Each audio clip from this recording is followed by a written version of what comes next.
It's a technique. How many people are trained? We have full-time doctors, we have full-time engineers, we have full-time advocates. How many full-time da'is do we have? The Qur'an says, as I quoted in Surah Al-Imran, chapter 3, verse 110, it's compulsory for everyone to do da'wah, at least part-time da'i. But the Qur'an says in Surah Al-Imran, chapter 3, verse number 104, let there arise out of you a group of people who enjoin what is good and forbid what is wrong. These are the ones to attain felicity. Quran is speaking about full-time da'is. There should be a group of full-time da'is. It's the duty of the ummah to support them. When the Christian missionary says that pray, you know what he means? He means money. He means money.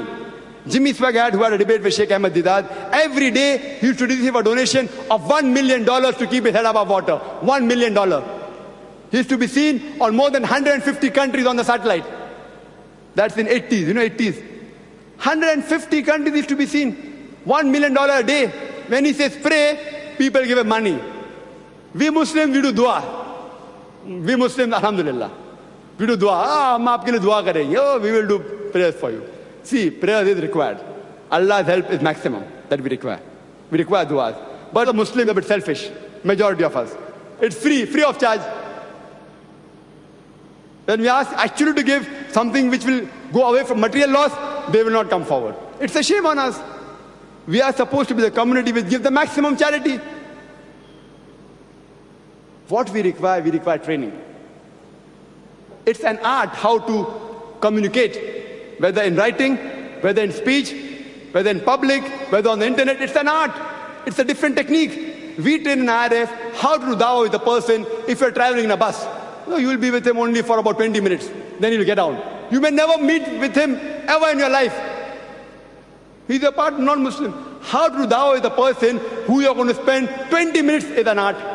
You can't give a lecture, okay, now I want to talk on concept of God in major religion. He'll listen to you.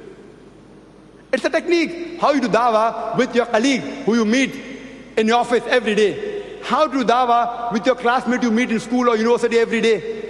It's a different technique. You may be with him for a few years. How to do dawah with your neighbor who you may spend 20 years with. It's a different technique. How to initiate. You can't say, okay, brother John, I want to talk to you about Islam. Please give me 20 minutes. He won't give you. You have to instigate him to ask you questions. It's a technique. How do you instigate him to ask you questions? It's a technique.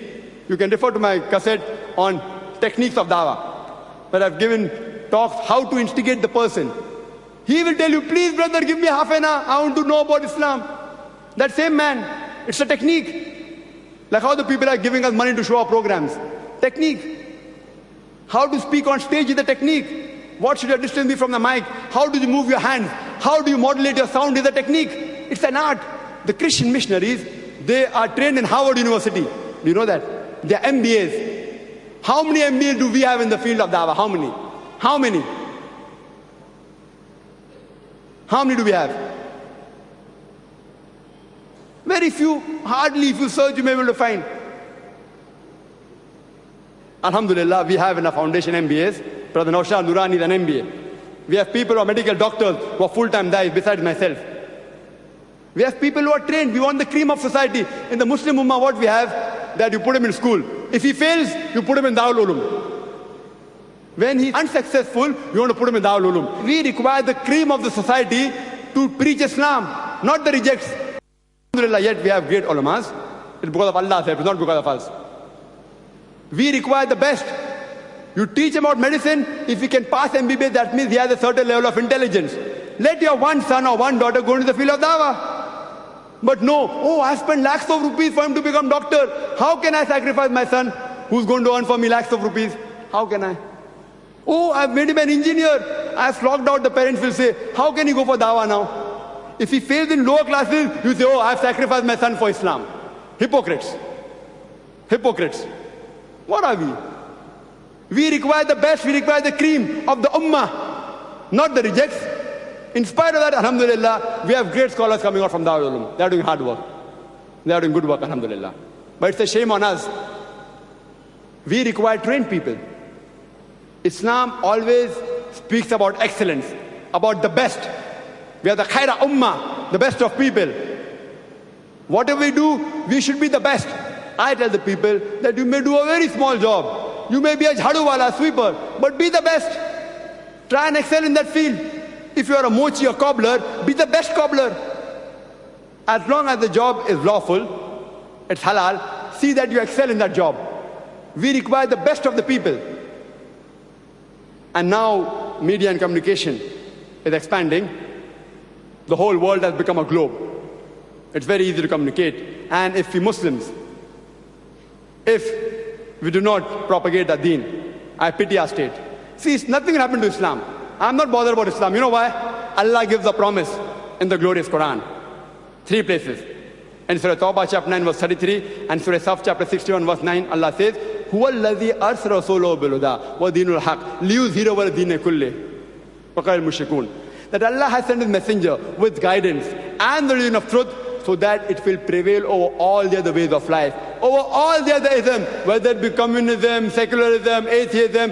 Islam is destined to supersede all, overcome them all, master them all. However much the pagans don't like it, however much the mushrik don't like it. And Allah repeats the message in Surah Fatah, chapter 48, verse 28. هُوَ الَّذِي أَرْسَلَ رَسُولَهُ بِالْهُدَى وَدِينِ الْحَقِّ لِيُظْهِرَهُ عَلَى الدِّينِ كُلِّهِ وَكَفَىٰ بِاللَّهِ شَهِيدًا. Allah has sent His messenger with guidance and the religion of truth so that it will prevail over all the other ways of life, over all the other isms, whether it be atheism, communism, secularism, any religion. Islam is destined to supersede all, overcome them all, master them all. And enough is Allah as a witness.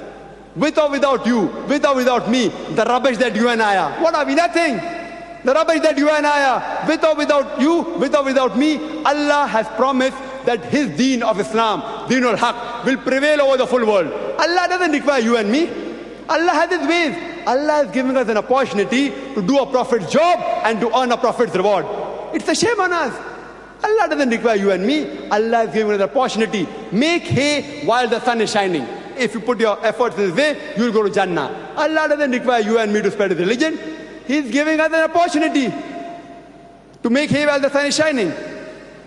The Qur'an says in Surah An-Nahl, chapter 16, verse number 125, "Udu ila sabili rabbika bil hikmah wal ma'zatil hasna wajadilhum billati ahsan." Invite all to the way of thy Lord with wisdom and beautiful preaching, and argue with them and reason with them in the ways that are best and most gracious. I would like to end my talk by giving the quotation of the glorious Qur'an from Surah Fussilat, chapter 41, verse 33, which says, "Waman ahsanu qawlan mimman da'a ila Allahi wa amila salihan wa qala innani minal muslimin." Who is better in speech than one who invites to the way of thy Lord, works righteousness, and then says, "I'm the first to bow to the will of Allah subhanahu wa ta'ala." Wa akhiru da'wana alhamdulillahi rabbil alameen.